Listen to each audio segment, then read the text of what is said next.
What's up guys, welcome back to the channel, and today I'm back from another video where this time we'll be discussing the top 10 signature moves in NBA history. And this top 10 list was extremely hard to narrow down to only 10, as there are tons of unstoppable moves in NBA history and a ton of great players. But as always, you have to make tough calls, and I narrowed it down to 10. Now before I get into that top 10 list, if you hadn't already subscribed, make sure to do so, and if you could like this video, I'd greatly appreciate it. So with that being said, let's get into the video. So first up at number 10, we have Manu Ginobli's EUROSTEP. And Manu was one of the most entertaining players of the 2000s. He had all types of tricks and little moves, and he was one of the most crafty players in the league. But when you think of Manu Ginobili, you automatically think of the EUROSTEP. And even Manu will tell you, he's not the first player who ever did the EUROSTEP. That goes back almost 30 to 35 years to guys like Sarunas Marciulionis, but Manu was the guy who popularized the move in the US.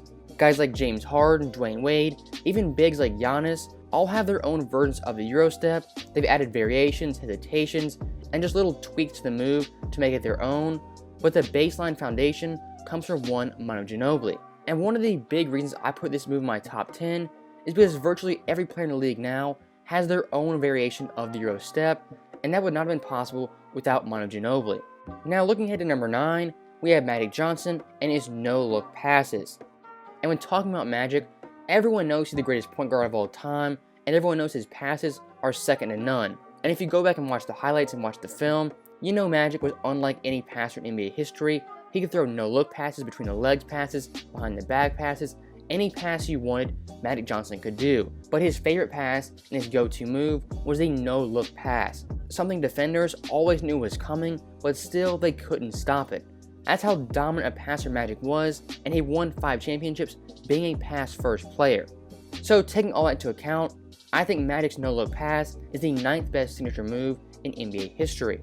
Now looking ahead to number 8, we have James Harden and his step-back three-point shot. And when talking about James Harden, offensively, he's one of the most gifted players of all time, and his go-to move is that step-back three. And ever since 2018, James Harden has turned himself into the greatest step-back jump shooter in NBA history. The sheer volume of his shots is unheard of, and also at the rate he makes them is extremely impressive. On your screen right now, you can see his shooting splits. In 2020, he made 191 step-back threes, 2019, 210, and in 2018, 78. All those years, he ranked first in the NBA by a mile. And collectively over those 3 years, he was shooting upwards of 38% from that step-back three, which is an extremely high rate compared to other players. And much like Magic's no-look pass and Manu's EUROSTEP, you know Harden is going to do the step-back jumper, but still you can't stop it, and you're at the mercy of one James Harden. And we've already seen young players like Luka Doncic also adopt the step-back jumper, as he's quickly becoming one of the best step-back jump shooters in his own right. And that's in large part due to James Harden and his huge overall influence on the offensive game. So that is why I put James Harden's step-back three at the number 8 spot.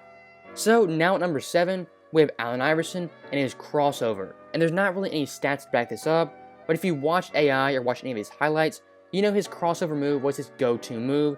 He broke numerous ankles and crossed tons of players using this move, and even the best player of all time was at the mercy of AI's crossover.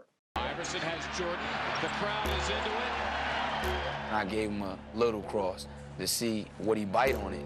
I let him set his feet, and then I stepped it back again. Allen shakes free, gets 2! And when talking about iconic plays and iconic moments, Allen Iverson has one of the most iconic moments of all time in the NBA Finals, his crossover and his step over on Tyronn Lue. And just the overall impact AI had on the crossover, his crossover wasn't as tight, he was more loose with it, and that was in large part due to the street ball style of the early 2000s. Guys like Kobe, Stephon Marbury, Steve Francis, all those guys had more of a flair to their game, and that was in large part due to AI and his overall influence. And players in today's league also have great crossovers, but nobody had the crossover quite like Allen Iverson. That's why I rank his crossover at the number 7 spot. Now next up at number 6, we have LeBron James and his chase down block. And out of this entire list, this move stands out in particular, as it's the only defensive move on this entire list. And if you've watched LeBron throughout his career, whether that be in Cleveland, Miami, or Los Angeles, the chase down block has always been a part of his arsenal, and players always know it's coming, but still they can't avoid it. There's 2 specific plays that stick out in my mind. The first one is on Christmas Day, when LeBron purposely waited for Ian Clark to get the ball, only to meet him at the rim and slap it off the backboard. The other chase down block that always stands out is back in the late 2000s when Jason Richardson had a wide open fast break and he attempted a 360 dunk, and LeBron came out of nowhere and blocked that dunk attempt and completely changed the momentum of that game. And of course, Game 7 in the finals, the most iconic defensive play in NBA history, the most iconic block, LeBron James owns that above everyone else. And it's kind of crazy how LeBron James is a great all-around offensive player, but his best go-to move is a chase down block. That simply shows how great a two-way player LeBron is and was in his prime. And that's why I put it at the number 6 spot. Now getting into the top 5, at number 5, we have Steph Curry and his pull-up 3. And every casual NBA fan knows Steph Curry is by far the greatest shooter in NBA history, and his most deadly move is that pull-up 3. And quite frankly, it doesn't matter how deep it is, from half court, full court, from 35 feet, 30 feet, Steph is always deadly with the pull-up 3, and that's been one of his go-to moves ever since 2014. And in this time since 2014, his pull-up 3 stats are absolutely insane and off the charts. Look at the numbers on your screen right now. When Steph has been healthy, he's been top 5 in pull-up 3s made every single year, being first 4 times and top 3 6 times. And also one thing to note is how Steph is always around the 40% mark, which compared to the other players who shoot that many pull-up 3s is significantly higher. And ever since Steph's 2016 MVP year, a lot more players in the league have tried pull-up 3s. You have guys like Dame, Kemba, as well as James Harden, even Chris Paul attempt more pull-up 3s than ever. And that goes back to Steph and his overall influence on the game and how he changed the way teams and players play basketball. So that is why I put Steph Curry and his pull-up 3 at the number 5 spot. So now looking at number 4, we have Tim Duncan and his iconic bank shot. And unlike Steph, Tim Duncan was not a flashy player. He was built solely on fundamentals, as throughout his entire career, he was the best bank shot artist in the entire league. And since 2004, the NBA began recording bank shots made, he was by far the number 1 player when it came to bank shots, making 945 since 2004. The second place finisher was D Wade at 333, Kobe was in 3rd place at 331, and Dwight was 4th place at 287. And if you add up D Wade, Kobe, and Dwight, they account for 951 bank shots, barely beating out Tim Duncan, who had 945 by himself. So during this time, Duncan was by far the best bank shot shooter in the league, and unlike Dwight Howard, most of Duncan's bank shots were not layups. They were actually mid-range post-ups, fallaways, and they were way more difficult shots than a simple layup. So when it comes to the bank shot, nobody was better than Tim Duncan, as he far outpaced the entire league during his playing career. And that's why I ranked his bank shot at the number 4 spot. Now finally getting to the top 3, at number 3, we have the Michael Jordan fadeaway, and I want to be very clear, there are many great players who did the fadeaway, but Jordan was the first one to really adopt it as a signature move. Of course you have Kobe and Dirk, who I also want to mention under this umbrella. But for the sake of time, I'm only going to mention Jordan. And when talking about Jordan in the mid-range, and his fadeaway shots, his turnaround shots, in my opinion, he's the best mid-range shooter in NBA history. And he really was the Steph Curry of the mid-range. The amount of shots he took, and the amount of makes he had at that time were really unheard of for the 90s NBA. And unfortunately those stats only go back to 97, but they do provide some pretty good context. And if you look at Jordan this time in the mid-range, in 97, he had 588 makes, that was first in the NBA. 98, he had 476, that was also first. And even looking at his years in Washington, he was also deadly from the mid-range, having 373 makes, which was first, and 457 makes, which was also first. So for every year Jordan played, and they had this data available, he was first in makes from the mid-range, which is pretty astonishing when you take into account Jordan was 39 and 40 years old on the Wizards.